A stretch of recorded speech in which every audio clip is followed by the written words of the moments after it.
Hello everybody and welcome back. It's Monday, so even if in Romania we had a free day today, I'm still continuing with this eShop project, which is targeted especially for a more beginner audience, I would say.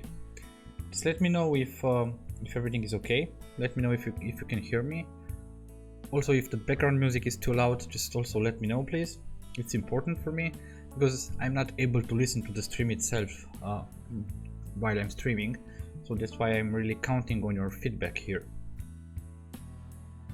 Okay, thanks for watching again. Thanks for being here. So let's get started. I have to do a little bit of catch up to try to understand where we left off the last time. And as far as I can recall, we implemented a generic repository. So for that we have also created an interface, which is the iRepository interface. And here we have defined a contract, so a few methods that would probably apply to most of the repositories that we'll implement. So all these methods like get all async, get by ID async, create async, update and delete, all are implemented as generic methods right now in this generic repository. And then we went on to our product repository, and here we just inherit, or we just implement this iRepository of product. So this means that where we implement a repository, we'll have to implement all the methods that we have defined in iRepository. So yeah, that would do it. And right now I guess that we don't have any methods or behavior that would be specific only for products, but I guess we'll add something today here, so that we'll also have some very, I would say, a little bit specialized behavior in this product repository that is specific to only products. And then we have also created this iCustomer repository, and for this iCustomer repository we have defined also a few methods that are specific. So first of all, of course, we inherit all the methods from the generic repository, but then we have implemented this task of contact detail to add the contact detail to a certain customer, then remove contact detail and update contact detail. That's basically what we did here, but it's only at the contract level, I would say. So sorry, so it's only for this specific repository, so we didn't implement it so far. So if I go to the implementations, what I can see is here that we have implemented the base repository. And here this is again a generic repository implementation where we have a T and everything is related to T, and then we have create async to create a T, which in our case, or what we did so far in our controllers, would be a product, then delete a product, then get all products, get a product by ID, or get a resource, get an entity by ID, and last but not least this update async. So today I would guess that in a very logical order of procedure we would have to implement a customer repository. But before we go there, I just want to go back to our products controller and think a little bit about how what exactly do we want to do here. So if we take a look at this product in the domain, so we see that we have some very common properties here, like ID, name, description, price, supplier ID, photo URL, but then we have also this supplier. So what this actually means is that when we make a call to the API to get a product, we also have here this full supplier. And the problem is here that this supplier would then always be displayed when we get a product, even if it is null, and always when we update a product or when we want to create a product, even if we don't want to create a new supplier. Basically what we have to do is we have to provide the supplier there. And here I would also say that each product has a supplier, but a supplier could have multiple products. So in this case I guess that also we would have to think a little bit about the relationship between a product and a supplier, which we have in the database right now. Let's just take a look. Maybe let's go to SQL Server Object Explorer, and here we have in this local DB it should be in databases, and here we have this Twitch eShop, and we have tables here. So in tables we have first of all product, and here in this product we have here the product ID, of course, and then we have the supplier ID, which is a foreign key, which is correct. But in supplier, let's see what do we have. In supplier we have only the primary key, so this means that each product would basically have one supplier, which is actually correct. Yeah, but then we could have the exact same foreign key in different other products, so in that case it would be just fine. Okay, so how to proceed here? I guess that's also a question of the business logic of this entire API, because the idea is, do we want to have a dedicated endpoint for suppliers, or do we want to add suppliers or generally manipulate suppliers through products? Because that could also be an option.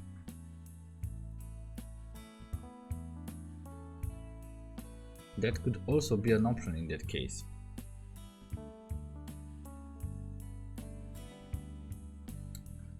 So yeah, I guess let's just start to work on this. What I would suggest is that right now maybe we could think about suppliers like being somehow dependent on products. So I guess we would be able to add suppliers, but we would need to be able to add suppliers also separately.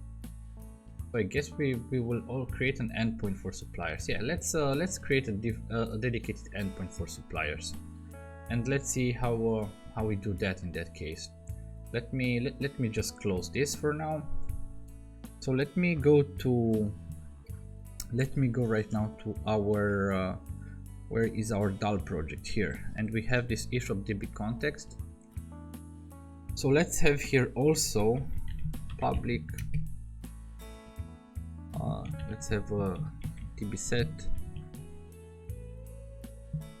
and this would be of supplier, and let's call that suppliers. So that would allow us to actually also work with these suppliers. So in this case, let's think just a little bit more about the supplier itself. So let's go to the supplier. So right now we have here an ID, we have a name, we have a description. What I would also say is that what we would need to have in a supplier would be an I collection of product.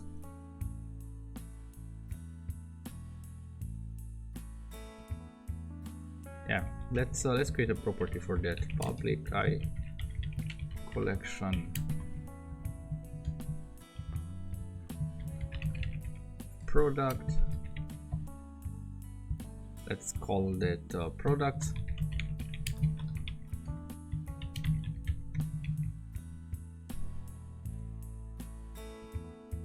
Okay,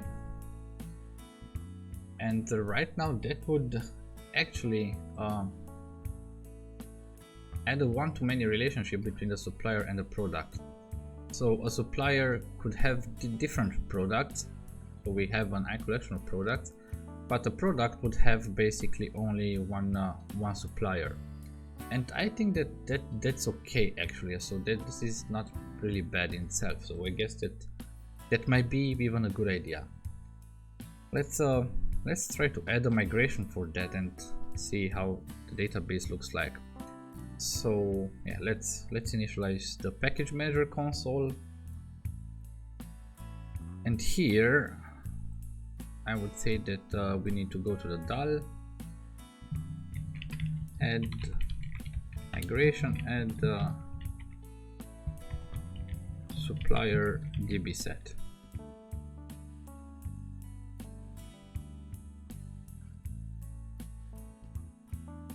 And let's see if everything is okay. Let's see. Okay, so that would first of all drop the foreign key that we have in products for the supplier ID.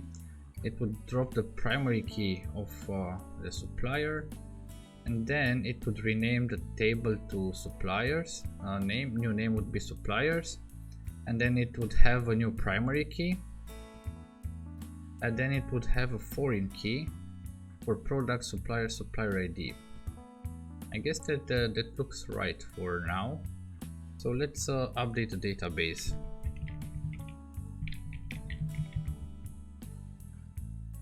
Let's update the database.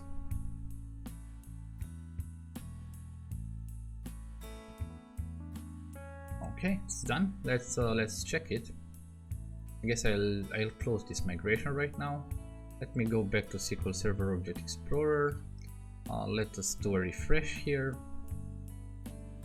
So right now, if we go on product, we have supplier ID, so the foreign key of the supplier.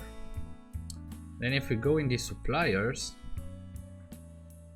what we would have here is the primary key,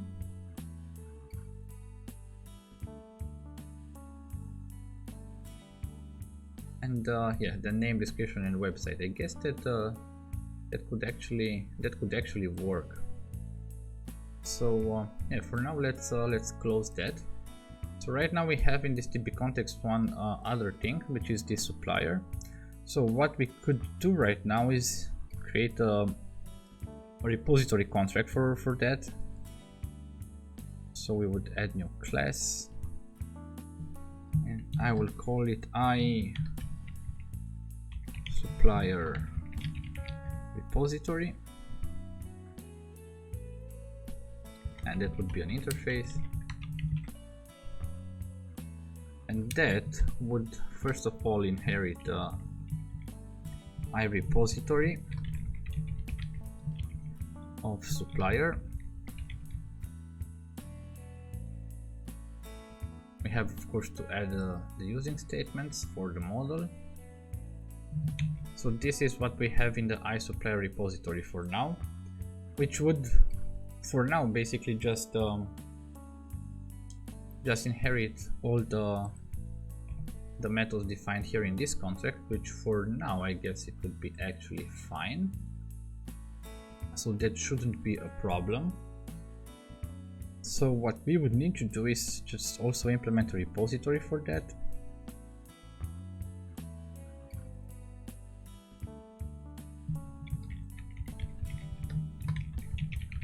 That would be the supplier repository. So it would be a public class, and it would inherit the base repository of supplier, and that should actually do it for now. Okay. So the only thing that we need to do is right now get the DB context and pass it to the base repository, like we did also for the other one. So it would be CTOR, the constructor for it, and here we would get the DB context. This would be eShop DB context, and just pass it to the base class.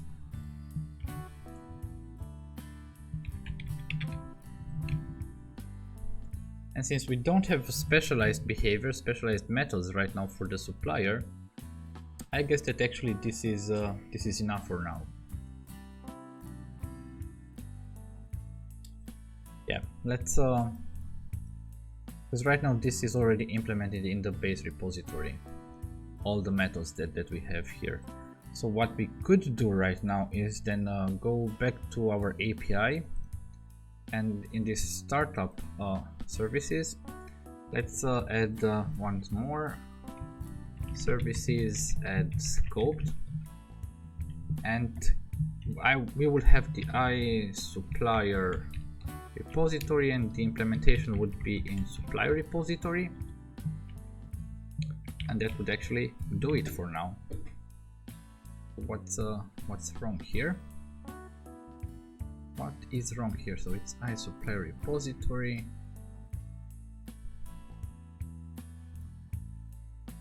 It's an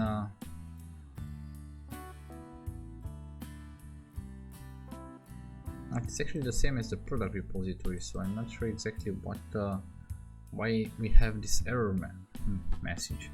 So this is the problem that the implementator in a generic type or method the service, there is no implicit reference conversion from DAL repository's supplier repository to our iSupplier repository. Okay, but why? Let's go again. So we have here in the domain we have an iSupplier repository which implements the iRepository, and it's exactly the same thing that we do also here. And then we have this iSupplier repository, which is okay, and then we have this supplier. Of course, I forgot here, because we still have to implement the iSupplier repository. Of course, and that should do it actually right now. Yeah, indeed, we don't have any error so far, so that's good, I would say. Let's now go further and try to create a controller for the suppliers. Let's add a new controller, suppliers controller. Okay, and let's inherit here from controller to make our class be a controller. Of course, there are some using statements that need to be important, and let's also define the route for this controller, and that would be I guess for the other one was API and then the controller. Let's take a look. We want to be consistent. Yeah, it's API and then the controller. We have here /API, but without typos if possible, and then the controller as the placeholder. And what we also need here is a constructor and a private field for the supplier repository, private read-only iSupplier repository suppliers, and we can inject this because we have added the repository to our dependency injection container. So in this case we can see that we just want in this controller an iSupplier repository, and we assign it to our private field so we can use it in this class.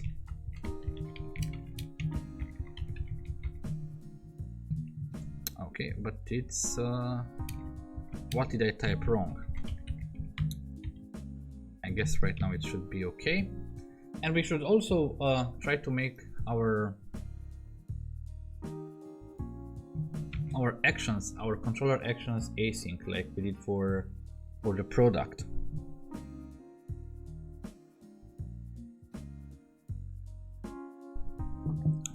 Okay, so we would have a get all one. It would be public async task of I action result, get suppliers, and for now we just return okay. Of course, right now we don't actually return a task, so we would still have an error, I guess, or no. But it would simply return the task when somebody calls this API endpoint. I just want to first go through all these things that we want to do with suppliers. So what we want to do here with this supplier is to also get one supplier by ID. Public async task. action result, of course, get supplier by ID.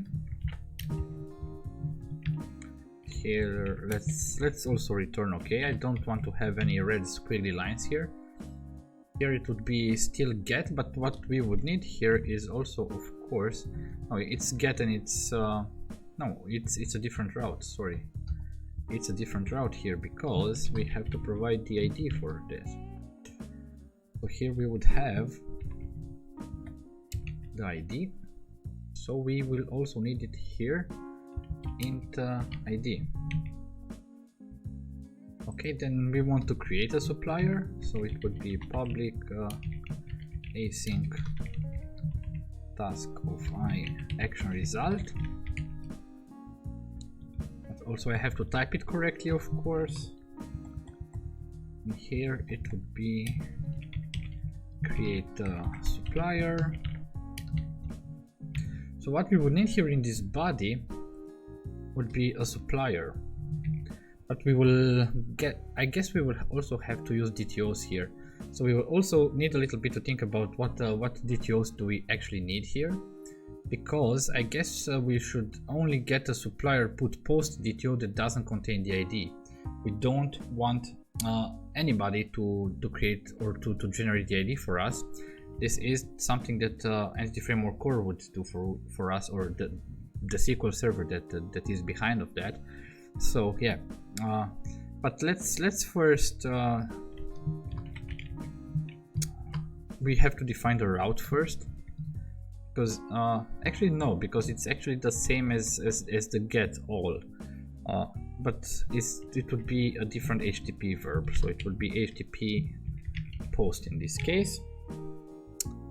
And here we need to get a supplier, but let's go to the DTOs and create a DTO. And we would create right now, because if we look at the supplier the way we have it here in the domain, actually when we return a supplier, we don't actually want to return the list of products, we just want to return the information about the supplier. So that is why in the get we won't return the products. So we would have a supplier get DTO without the I collection of products, and then we would have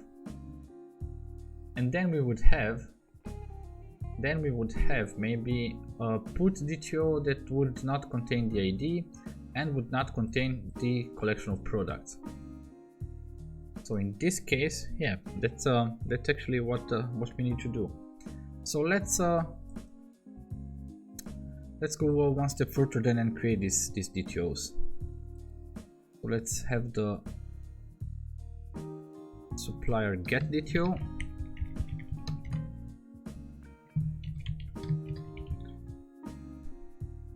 And here in this supplier get DTO, let's just copy everything here except the I collection of products. So supplier get, where is supplier get? Where is supplier get DTO? Here it is.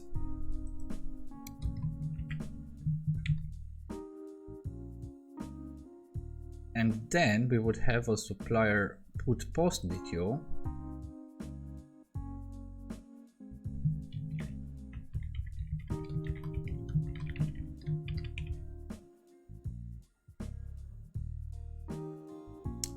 Here in this supplier put post DTO, let's go back to the supplier. We basically only need these three properties, so let's go back.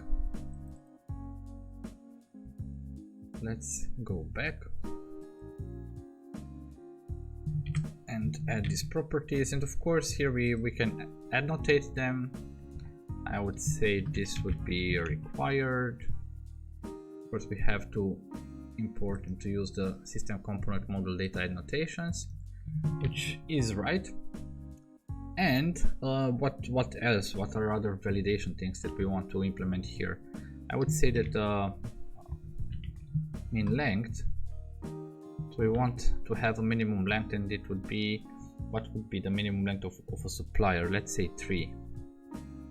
And we also want to have a max length. and this max length I want to be, I don't know how long would be a supplier name be. I mean, maybe with the entire company information like INC, whatever, let's but I still think 50 is okay. Now for the description, I guess description is not really required. So I can just have a supplier with a name. I don't really need necessarily a description, and I also don't necessarily need a website for the supplier, I guess.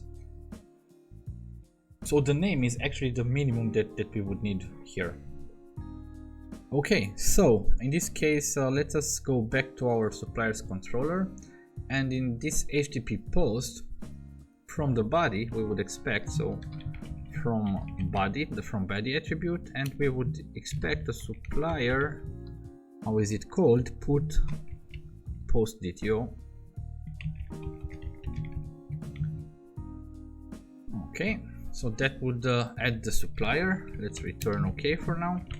We'll come back to all these methods and implement them properly just in a while. And then we also want to update. So public async task of I action result update supplier. Okay, so here we would also need a different route, because here we have, first of all, we need to identify the ID of the supplier from the route. Okay, but we have to put the ID. So first we would have an int ID that we will get from the route, but then what we also need is the supplier put post DTO. So let's take it from body.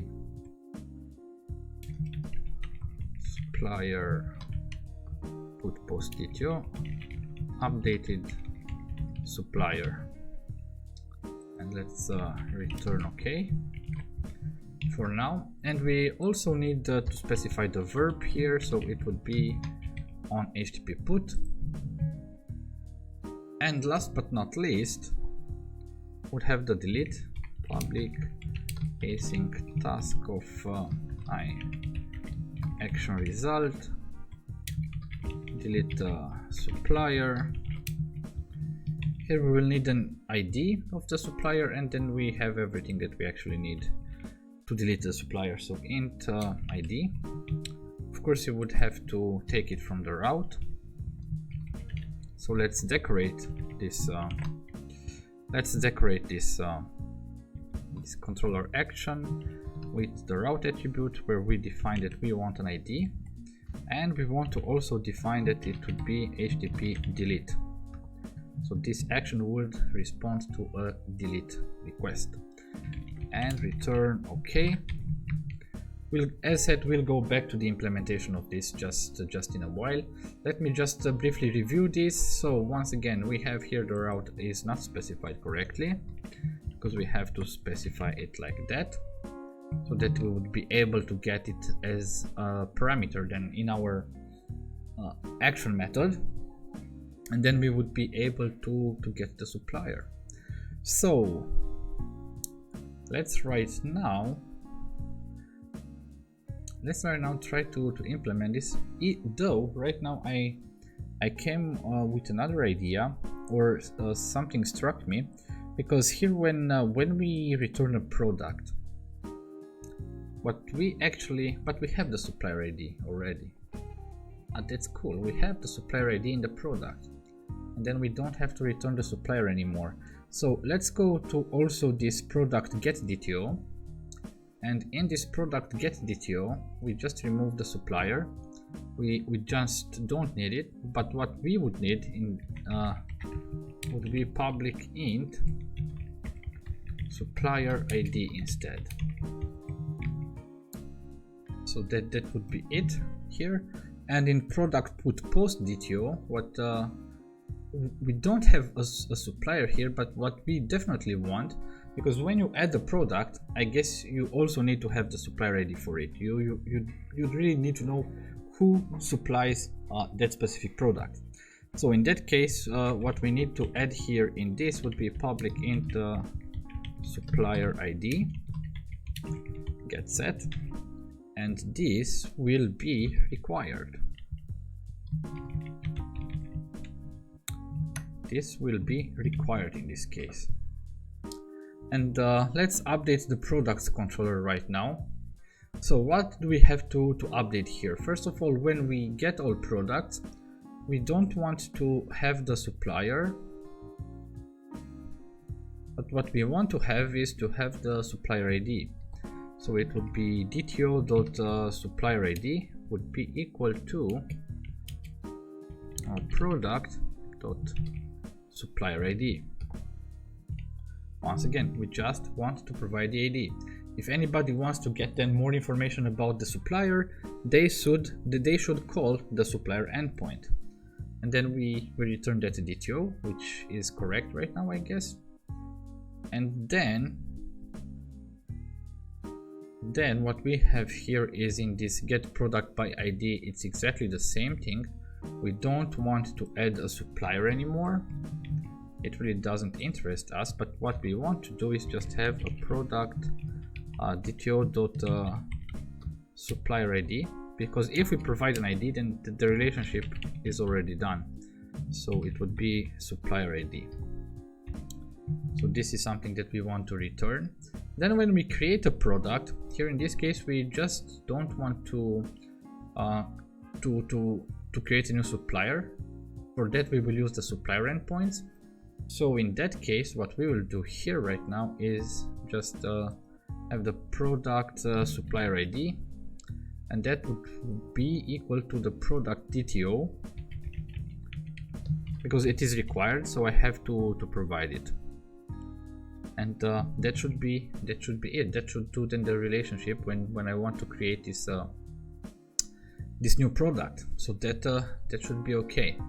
Then when I want to update the product, once again, maybe I just want to update the supplier for a product. Maybe I put incorrectly a wrong supplier, but in that case, the only thing that I need to update is actually the supplier ID, so not the supplier itself. So in that case, the updated product.supplier ID would be equal to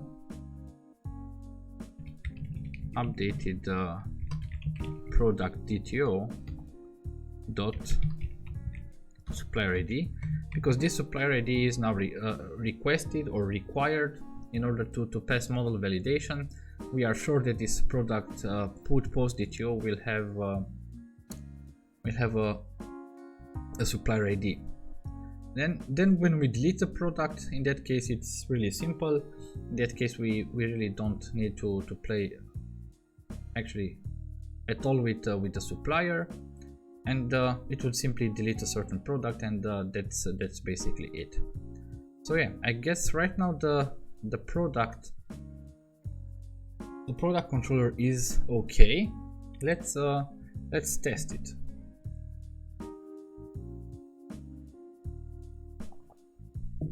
Because I assume it could be possible, since we made some changes to the database schema, it could be that that some things may go a little bit wrong here. So we have this products API, the API / products. So let's get them.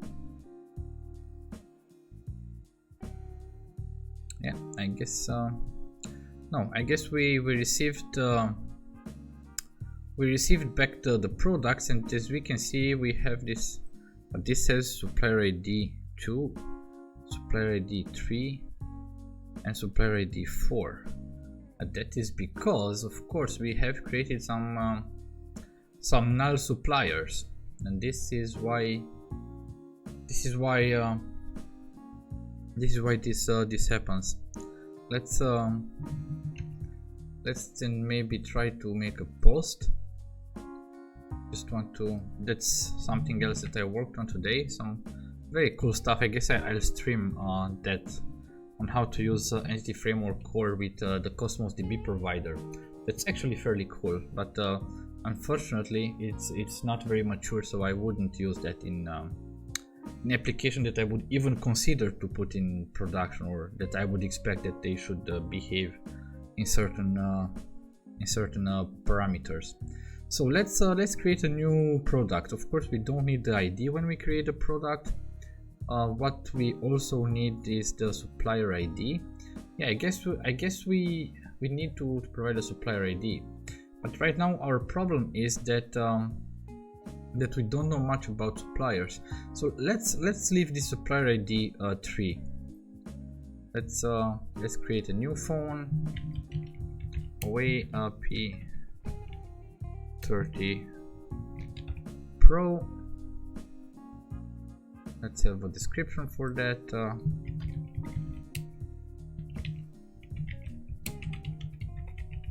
Smartphone. Let's also give it a different price.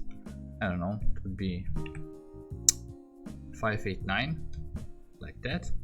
Then the supplier ID would be 3 and the photo URL null. Let's try to create it. It's 201 created, but here why? Yeah, because the supplier is null.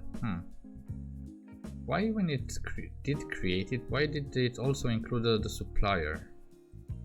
Because I might not return the DTO here. I might return the entire supplier that I received there, which of course is null in that case. But that's strange. I would like to take a look in the database to see exactly how this looks like. However, this product is ID 3002. Let's try and update. 3002. Let's update the price. Let's make it 600, and of course make it with a put. Product was updated successfully. Let's get this product only, and here the response, we see that it is updated correctly, so it is correct. Now the only problem that I have is when we create the product. When I return created, why does it return? It also this is getting by ID. This is the create. So because I returned the product, but I don't want to return the product here. I don't want to return the product. I want to return the product DTO.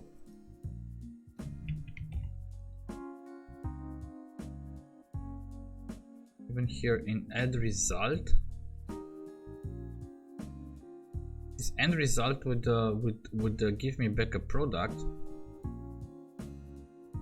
Then I would have to convert that product to the DTO again. I guess I know what we'll do next time. Next time I think we'll implement automapper, so that we can easily navigate or convert from a product DTO to a normal product. But for now, let's just return the product DTO to the product that we basically received when we wanted to create the request. And yeah, that's basically it. But right now, let's take a look into the database, because I'm not sure exactly where all those IDs for the suppliers come from. So let's have here SQL Server Object Explorer, and here in the SQL Server Object Explorer is this Twitch eShop API, tables, suppliers, and here in the suppliers we can go on view data, and this view data, so here indeed we have a lot of suppliers. We have 1, 2, 3, 4, 5 suppliers, but all suppliers are null, so all their values are null. So yeah, but that's actually something that we could fix very easily. But then the problem is when we delete a supplier, then the product would remain without the supplier, and that is not correct. So I guess that what we could do is simply we could delete everything that we have in the database, and then start everything from scratch. Yeah, let's go here and really delete everything that we have in the database. So yeah, let's let's delete all the suppliers.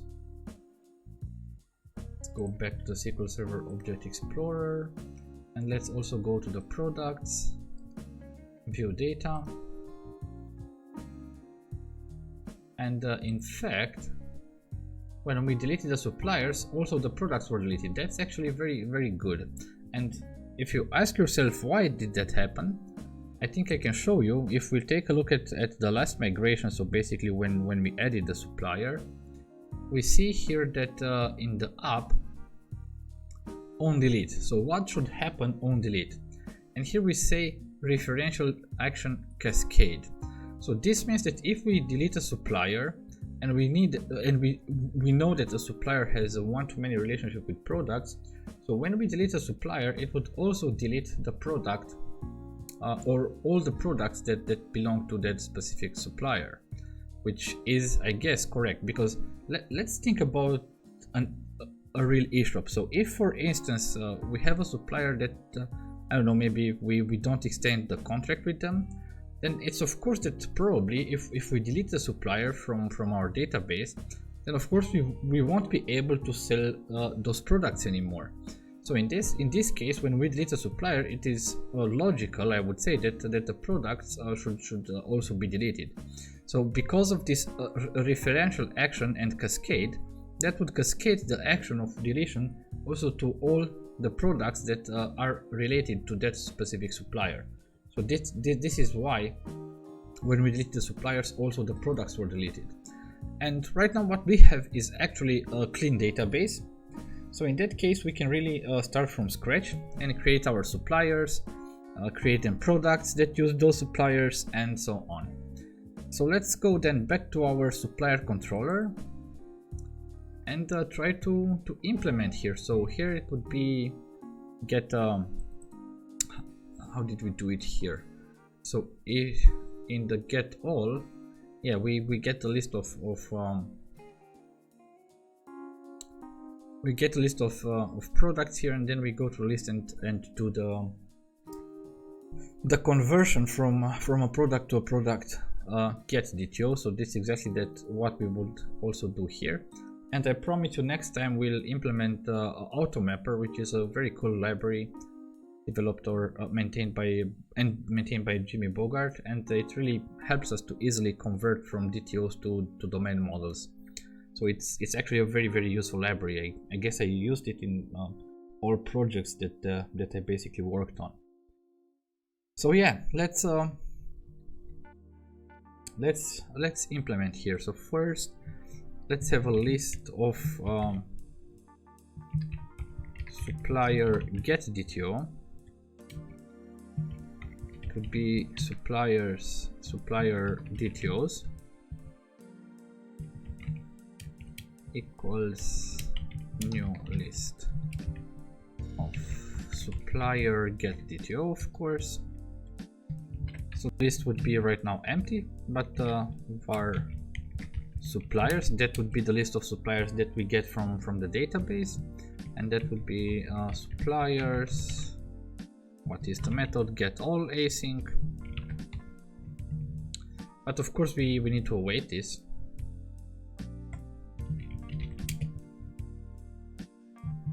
So afterwards we can simply iterate through and say and we have for each supplier in suppliers.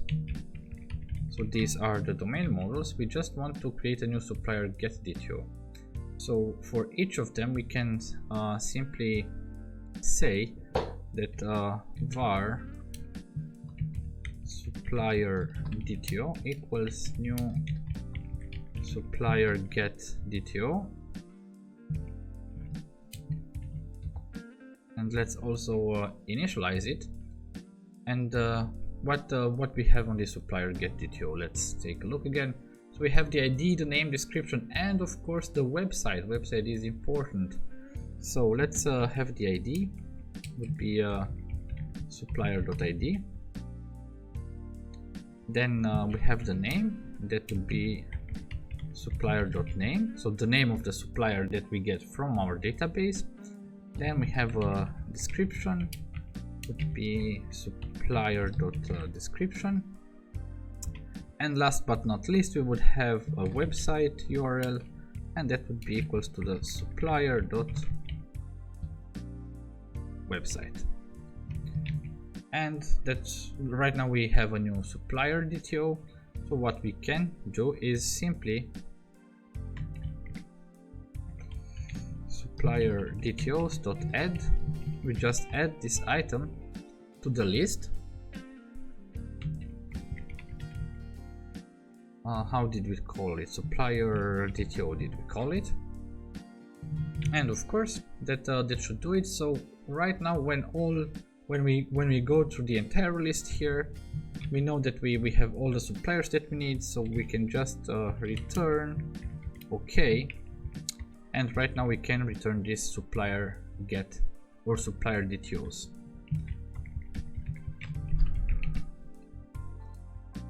Okay, so that would be the get.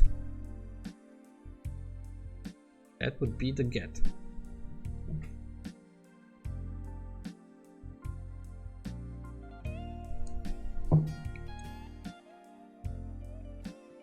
That would be the get. Okay, let's go right now one step further and try to implement some other things here, like the get supplier by ID.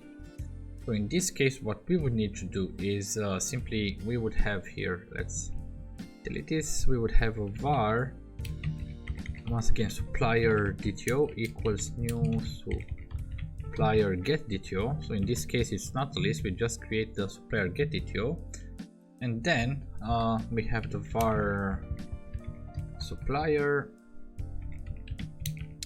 equals await suppliers dot get by ID async. That's what we need here right now, and pass in the ID. And right now we just need to do the conversion. So in this case it would be the supplier DTO. Let's take it one by one. Let's start with the ID equals supplier dot ID, of course, then supplier DTO dot name equals supplier dot name, then supplier DTO dot description equals, of course we need the equal sign, supplier dot description, and last but not least supplier DTO dot website equals supplier dot website. So right now we have the supplier DTO that we want to return, so we can just simply return it. So return OK supplier DTO. That's exactly what we want to return here. Sorry. Now when we want to create a new supplier, so when we want to create a new supplier, we already get the put post DTO from the body, which is okay. Let's just take this a little bit. Here we just also want to do some model validation. So if model state is valid, in that case I would like to return some things, or yeah, I would just want to create the supplier, of course. So if the supplier is valid, in that case I would have a var supplier equals new supplier, but then let's name this supplier DTO here, of course, and then we just have to map the properties. So supplier dot ID. So the ID is something that we don't have in the supplier put post DTO. So this is something that the database would generate. So we just have the name, and that would be equals to supplier DTO dot name. here we have the supplier.description would be supplier dto.description.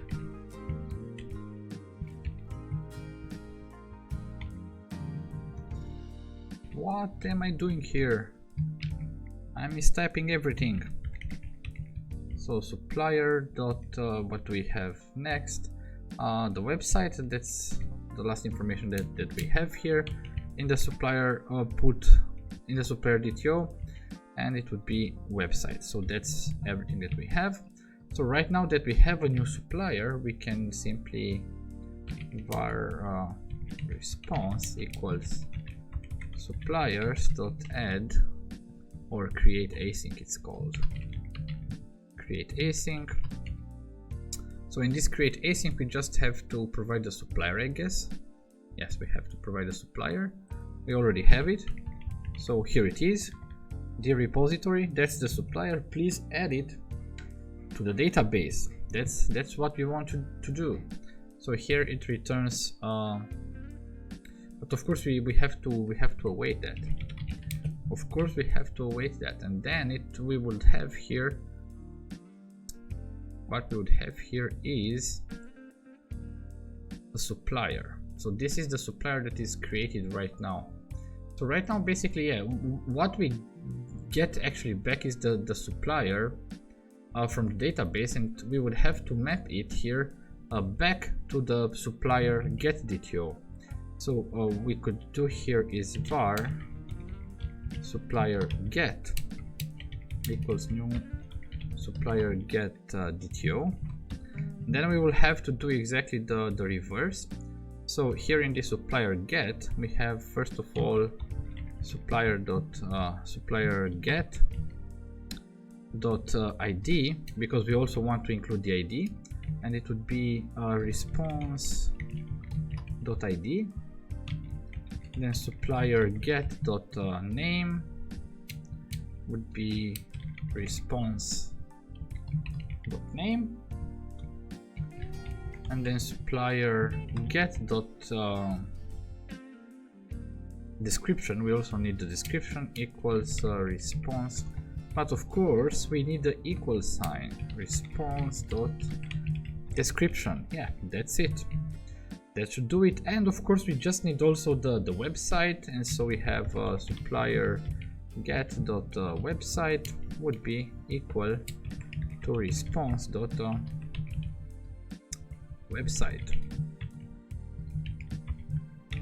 and that's it. In this case we can now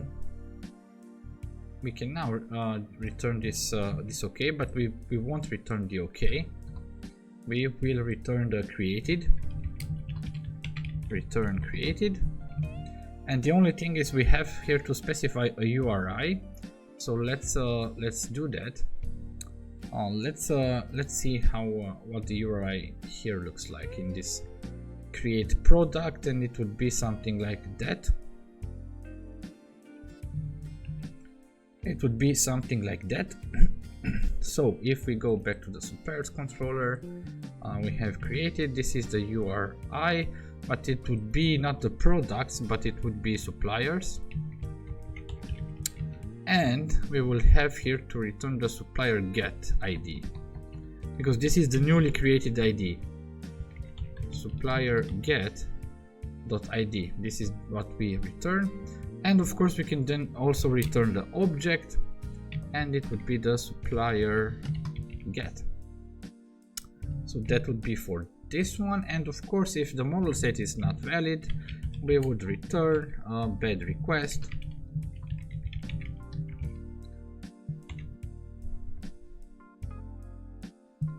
And here we would say that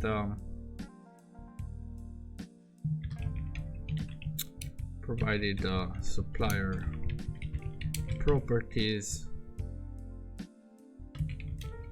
were not acceptable.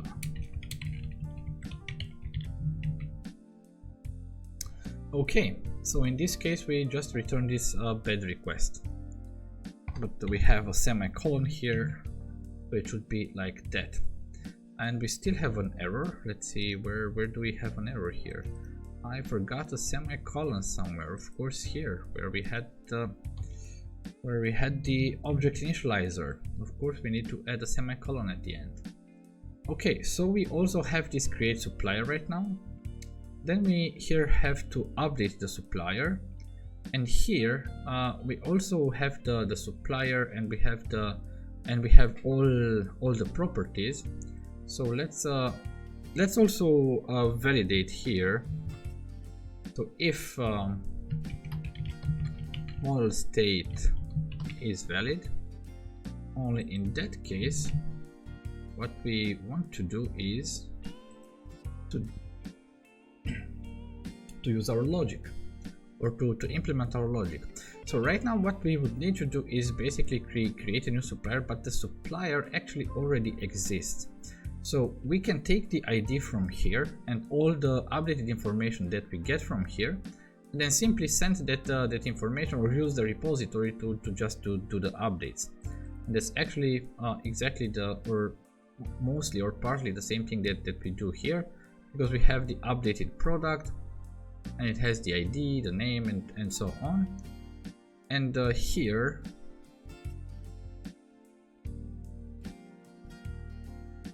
there is updated product. This is the update product DTO, yeah, and we'll have to do it exactly the same way. So it would be the update supplier DTO, because that would be the DTO. And yes, here we'd have a var supplier, because this is actually the supplier that we want to update. It would be a new supplier. Now the supplier.id would be equal to the ID that we get here as a parameter. And then what we could do here is, of course, the supplier, what properties do we need? We need the name for the supplier. Okay, that's the name.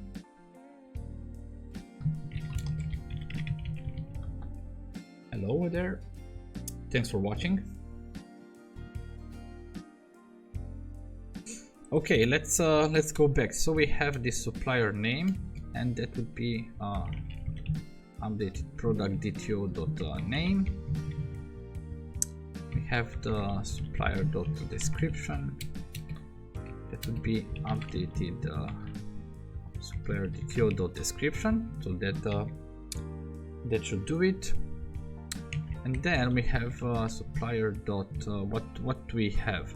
We don't need a list of products. That really doesn't concern us right now. If we want to get products, we get them via the products endpoint, but we can still update the website. So it would be updated supplier DTO website, and that would actually be it. So here var result equals suppliers.update async. And then we just say we want to update this supplier. And once again, when we try to do this update operation, what actually happens behind is that based on the ID, because the ID already exists in the database, and based on that, actually Entity Framework Core will see that we already have a supplier in the database with this ID, and therefore it will treat this as an update to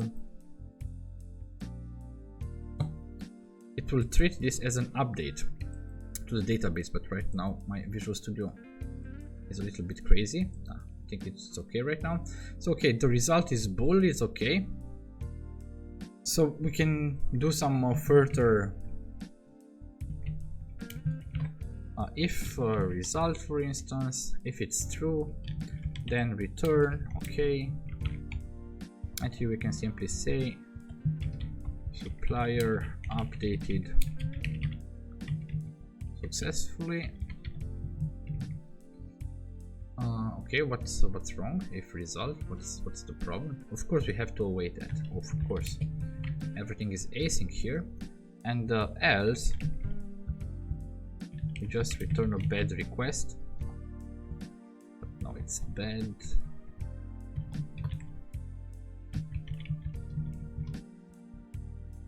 And here we can just simply say something went wrong. We don't have error handling yet, so we don't exactly know what went wrong, but we can at least tell the client that something went wrong and we weren't able to update that supplier. And of course, if the validation of the model is not true from the beginning, then of course we won't go through the entire process and we will just return a bad request already here, and here would say that provided information is not valid. Okay, so that would do it. And last but not least, we have this delete, which delete is very easy to implement. Actually, what we have to do is only var result. We don't have a model to validate here. We just say that, hey, dear suppliers repository, please delete the supplier or the supplier with the ID that I specified to you right now. Of course, we still need to await because also this operation is async. Right now we just return bool, but as said, at a certain point we'll work and we'll create some more complex objects here, like response objects that would contain information about the result of the operation. But right now it simply returns a bool. So if something went wrong and if its result is not true, so if result, or if the result is true, we will simply return OK. And we can also post a message or write a message, supplier deleted successfully, of course.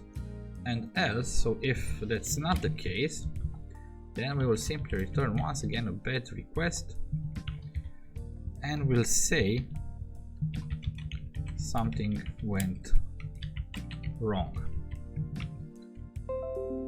Okay, and that should do it, I guess, for now, for this supplier. So right now we would have this entire supplier thing working, and we have the entire product working.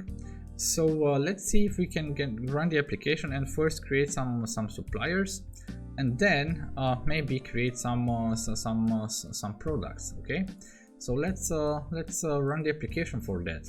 Hopefully everything builds, but if it doesn't, we'll at least know why, so we will be able to look into it.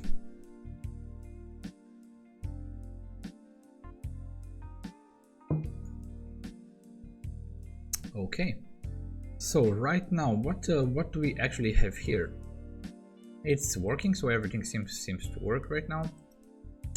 Let's start with the suppliers, because to add a product we need a supplier.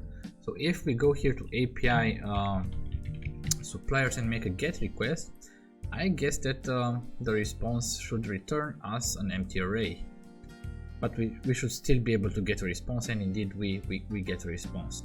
So let's try right now to create a supplier, and for that we would need a body. We would need a name, a description, and a website. As far as I can recall, for the supplier, that's everything that we need.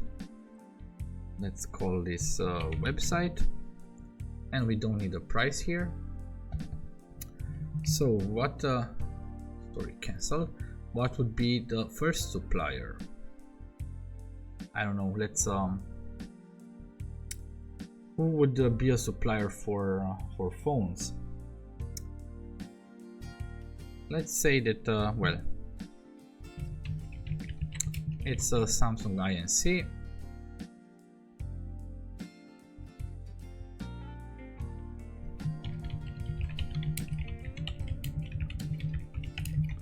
I guess it's from South Korea, and the website URL, well, just let's just provide an empty string.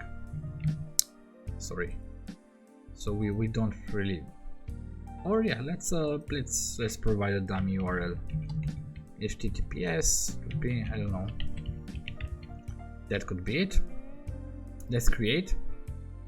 So created, 201 created. We see that we have a supplier with the ID 2002, name, description, and website, which is correct. So that's kind of cool. Let's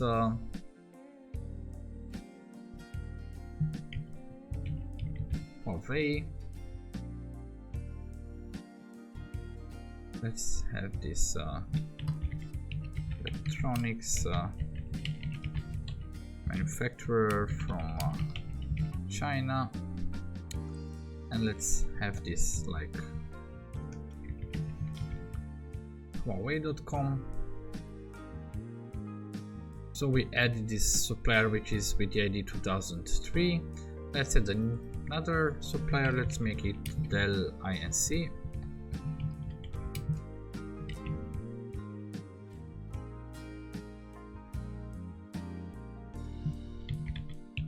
Electronics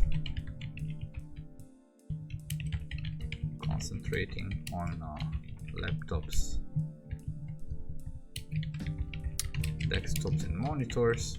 Oh, of course, I know that Dell does a lot of other things, but we just want to have some dummy text here. And here it would be the URL dell.com.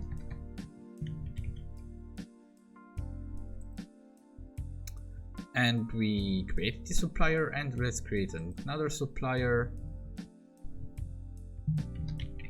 Let's have it Lenovo, and here it would be, I think the description would be exactly the same, but only the URL will change.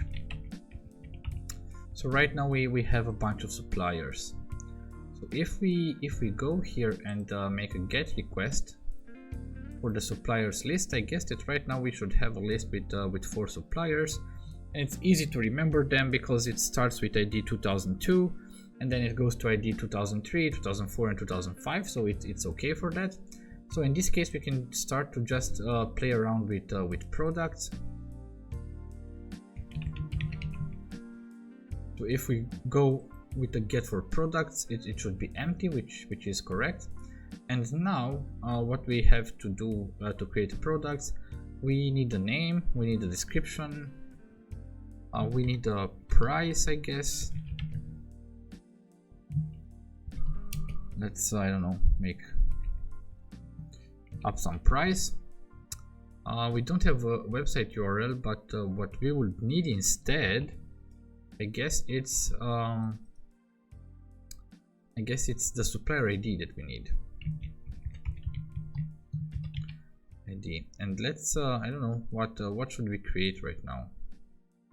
I guess it's not really important that we have the IDs right. I guess that 2002 was I guess Samsung. We have the name, we have the description, we have price, we have the supplier ID, which I guess it's okay. Let's post. We have the name, the description, the price, and the supplier ID. Yeah, let's post. 201 created, and of course we also need a photo URL, but that one was not required, so it is null. But that is really not a problem. This is something that we could update later maybe. So yeah, that's our first product that we created. It was with Lenovo, but right now we see that it was created. Yeah, but the product it unfortunately doesn't return us the ID of the product. So yeah, that is a problem, because right now what we will need to do is, okay, I guess we could solve it. We could just make a GET request, and then we would see the ID. So the ID is 4002 here. So if we go then for GET is 4002, that would get us only the one product. And if we make a put request here, and we could I don't know, Lenovo T61, which would be a laptop, and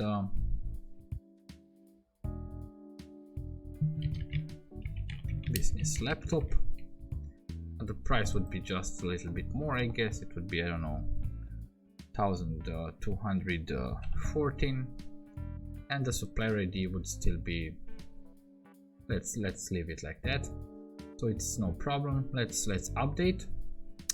So product was updated successfully. Okay, let's check that. And yeah, it was updated successfully. We have the new price, we have the new name, and we have the new description, so everything is okay right now with the supplier. And we have the supplier ID. So based on this supplier ID, if we want to do any type of operation on the supplier, then yeah, we could just simply go to the supplier endpoint and do whatever we need to do on the supplier. So we basically provide two different endpoints, one for suppliers and the other one for products. And in this case, we really keep it very simple, or at least we keep the entities that we return from our API. So our responses are very simple and fairly easy to process. And I guess we'll also maybe try to implement at a later stage maybe a documentation for our API using Swagger, because that could be really important for us, or for any API. It's actually very important to have a documentation. Yeah, but right now we have a working proof of concept of our API that exposes right now two endpoints, one for products and one for suppliers. And I guess that one thing that we would maybe want to be able to check is all the products that the supplier has. And I guess that should be exposed via the supplier endpoint, because maybe we just want to check. We won't give the opportunity to add a product here through this supplier endpoint, but we might just want to be able to check exactly, okay, what products does a certain supplier have. Although that could be something like a filtering condition here. That could be actually something like a filtering condition here. And I guess we'll implement maybe filtering with query params just a little bit later. But yeah, that's actually, I guess, a good idea. But yeah, for now I'm pretty happy with what we have achieved. We have kind of managed to separate the products from the supplier. We have published separate endpoints for them, and we have right now proper DTOs that are used properly for get and for put and posts, and we have two controllers that use the repositories that we've created. Right now they use only the implementations in the base repository, but we are actually able to work with all the products that we have. So yeah, I guess I'm happy for now, and I think that that's actually it for today. I guess it doesn't really make sense to start something from scratch right now, but for the next time I'm fairly sure that we'll implement AutoMapper to be able to update or to easily convert between DTOs and domain models, so that we can basically get rid of all these type of lines of code here that really crowd our controller actions. So we could really make this or we could really simplify a lot all these actions, or at least for create and update and get by ID, if we simply just use a library that helps us to convert from, once again, a DTO to a domain model. So thank you very much for watching. It was a pleasure for me having you here, and I hope to see you back on Wednesday when we'll continue to work on our social network using DDD principles. And till then, I really wish you a very, very great day. Bye.